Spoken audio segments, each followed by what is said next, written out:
오늘 말씀은 에베소서 1장 1절부터 2절입니다. 하나님의 뜻으로 말미암아 그리스도 예수의 사도된 바울은 에베소에 있는 성도들과 그리스도 예수 안에 있는 신실한 자들에게 편지하노니 하나님 우리 아버지와 주 예수 그리스도로부터 은혜와 평강이 너희에게 있을지어다. 아멘. 은혜와 평강이라는 제목으로 오늘 말씀을 나누고자 합니다.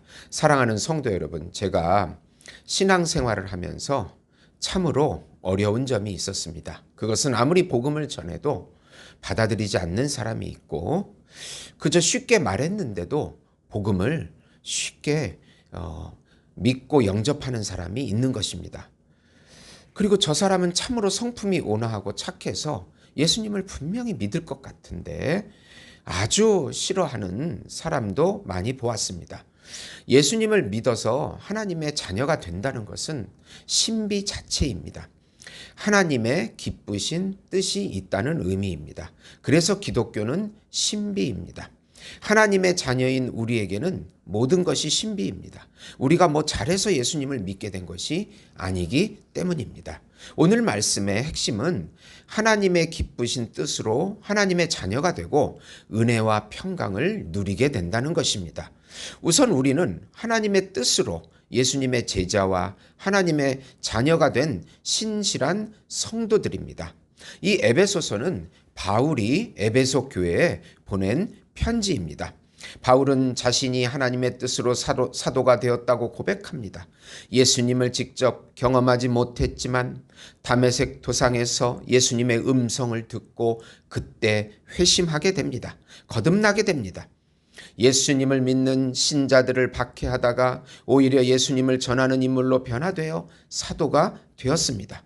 전적으로 하나님의 기쁘신 뜻입니다. 우리가 예수님을 믿게 된 것은 오로지 하나님의 뜻입니다. 하나님의 뜻이 아니면 거듭남을 체험하지 못합니다. 하나님의 뜻이 아니면 예수님의 제자가 되지 못합니다. 하나님의 뜻이 아니면 하나님의 자녀가 되지 못합니다. 모든 것이 하나님의 뜻대로 됩니다. 이것을 하나님의 주권이라고 합니다. 아담 이후로 타락한 인간은 하나님을 알지 못하고 맹목적 자기애에 빠져서 자기 욕심적, 자기 영광적인 삶을 살아갈 뿐입니다. 하나님의 뜻이 아니면 하나님을 알지 못하고 살다가 죽게 됩니다. 우리가 어떻게 하나님의 자녀가 되었는지를 깊이 생각해 보세요. 우리가 정말 우리의 노력과 지혜로 하나님과 예수님을 알게 되었나요? 그렇게 되었다면 산속에서 수행과 노력하는 사람이 더 하나님을 깊이 알았을 것입니다. 이런 예화가 있습니다. 한 여성이 무거운 주택 융자금을 물고 있었는데 어느 날 실직하여 더 이상 융자를 갚을 수 없게 되었습니다. 몇 달 후 수개월분의 납입금이 밀리게 됐지만 그 빚을 갚을 길이 전혀 없었습니다. 시간이 지나면서 빚은 늘어만 가고 상황은 더 악화되었습니다. 그 여성은 빚에 짓눌리고 있었습니다. 그런데 한 친구가 그 여성의 빚을 갚아주겠다고 제안했습니다. 그 친구는 연체금을 다 갚고 그 여성의 융자금을 다 갚을 때까지 매달 자기 계좌에서 납입금을 자동적으로 자동이체시켜 주었습니다. 그 친구는 일종의 구속자입니다. 바울은 우리가 죄 아래 있다고 말합니다. 성경은 늘 경제적인 빚을 죄의 빚으로 비유해서 그렇게 말하고 있습니다. 바울은 우리가 죄 아래 있다고 말합니다.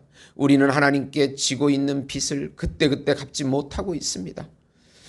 우리에게는 그렇게 할 수 있는 소망이 전혀 없습니다. 그러나 성경은 우리에게 진실로 주목할 만한 한 친구에 대해 얘기하고 있습니다.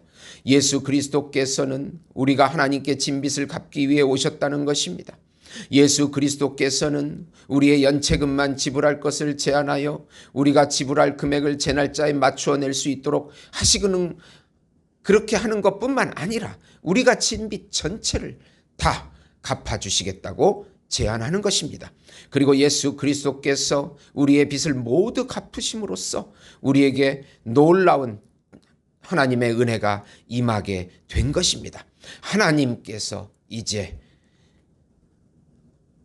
예수님의 십자가의 그 죽으심을 통해서 죄의 짐을 다 없애주시고 이제 하나님과 하나가 되는, 하나님의 자녀가 되는 놀라운 일을 이뤄내신 것입니다.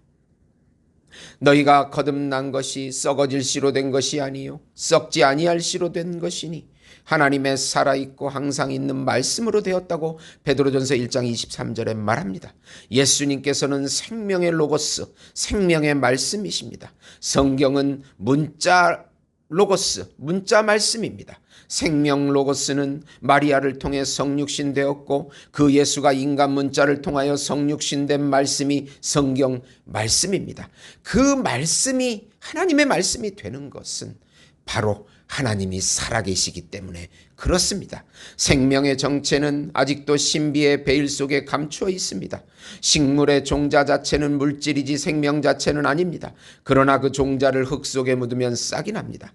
남자의 정자를 여궁의 자궁, 여자의 자궁밭에 심으면 아기가 되는데 거기에는 보이지 않는 생명의 제3의 손의 작업이 있습니다.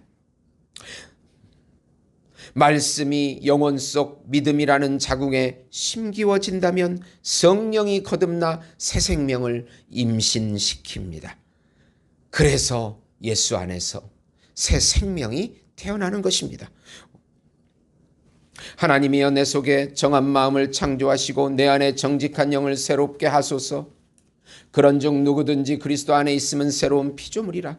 이전 것은 지나갔으니 보라 새 것이 되었도다. 너희는 유혹의 욕심을 따라 썩어져가는 구습을 쫓는 옛사람을 벗어버리고 오직 성령으로 새롭게 되어 하나님을 따라 의와 진리의 거룩함으로 지으심을 받은 새 사람을 입으라. 새 사람을 입었으니 이는 자기를 창조하신 자의 형상을 쫓아 지식에까지 새롭게 하심을 받은 자니라. 교회는 거듭난 하나님의 자녀의 공동체입니다. 말씀으로 거듭난 성도들의 공동체입니다. 살아계신 하나님이 말씀을 통하여 자녀들을 거듭나게 하십니다. 물론 교회 안에도 가짜 신자인 가라지가 있고 교회 밖에도 참신자인 알곡이 있습니다. 현재 보이는 교회를 가시적 교회라고 하고 보이지 않는 참교회를 비가시적 교회라고 합니다. 예수님이 재림 시에 모든 비가시적 교회가 드러나게 되고 참신자가 드러나는 것입니다. 중요한 것은 우리가 판단하기가 어렵다는 것입니다. 더 중요한 것은 하나님의 뜻대로 하나님의 자녀가 된다는 사실입니다. 그것은 전적인 하나님의 은혜입니다. 그리고 그 은혜로 하나님의 말씀과 뜻과 법에 순종하면서 살아가면 됩니다. 우리는 그 은혜에 감사와 찬송을 올려드리고 그 은혜를 누리면 되는 것입니다. 두 번째로 우리에게 가장 필요한 은혜와 평강은 성부 하나님과 예수님을 통해서만 온다는 사실입니다. 2절입니다. 바울은 먼저 에베소 교인들에게 은혜와 평강을 말하고 있습니다. 예수님의 은혜는 일방적으로 주어지는 칭의와 거듭남과 성화의 이중적인 은혜입니다. 살려주시는 은혜와 살아감의 은혜를 주십니다. 거듭남의 은혜와 자녀다운 삶의 은혜를 주십니다. 예수님을 알고 예수님을 닮아가는 자녀가 된 것은 바로 은혜입니다. 은혜가 아니면 인간의 모든 것은 허무하고 헛것이 됩니다. 하나님을 알지 못하고 하나님의 뜻대로 살지 못하는데 인생이 무슨 의미가 있나요? 자기 욕심일 뿐입니다. 그리고 이 은혜를 통하여 삶의 평강을 누리게 됩니다. 이 평강은 이 세상이 주는 평강이 아닙니다. 하나님의 사랑과 예수님의 은혜로부터 오는 하늘의 평강입니다. 하나님의 뜻대로 살아갈 때 누리는 평강입니다. 우리 삶에 평강이 없다면 인생은 괴롭습니다. 많이 일해도 괴롭고 공부해도 괴롭고 사랑해도 괴롭습니다. 하나님의 평강이 없다면 근본적인 기쁨이 없습니다. 세상이 주는 일시적인 위로와 만족일 뿐입니다. 이것들은 금방 사라집니다. 영원하지 못합니다. 세상이 주기 때문입니다. 하나님만이 주는 평강과 평안을 누릴 때 인간은 영원의 만족을 누리는 것입니다. 미국의 루즈벨트 대통령은 심한 근시였습니다. 그는 항상 두 개의 안경을 주머니에 넣고 다녔다고 합니다. 하나는 책을 읽을 때 사용하는 돋보기였고 하나는 멀리 있는 물체를 바라볼 때 사용하는 안경이었습니다. 루즈벨트는 무거운 안경을 주머니에 넣고 다니는 것을 매우 귀찮게 여겼습니다. 한 번은 루즈벨트가 미러키에서 정치 연설을 하고 있을 때 쉐령크라는 청년이 그를 향해 총을 쏘았습니다. 총알은 루즈벨트의 가슴에 정확하게 명중을 했습니다. 그런데도 루즈벨트는 약간의 부상만 입었습니다. 그는 정신 차린 후 연설을 계속했습니다. 괴한이 쏜 총알은 루즈벨트 양복 안주머니에 있는 강철 안경집을 맞고 방향이 굴절되어 다른 곳으로 날아가 버린 것입니다. 평소 귀찮게 여겼던 안경집이 그의 생명을 구원했습니다. 얼른 생각하기에 우리가 감사할 일이 없는 것처럼 보입니다. 불만족한 것들로 가득합니다. 그러나 욕심이 가득한 마음을 비우고 깊이 생각해 본다면 우리가 불평의 조건 속에 하나님의 은혜가 감춰 있음을 알게 되는 것입니다.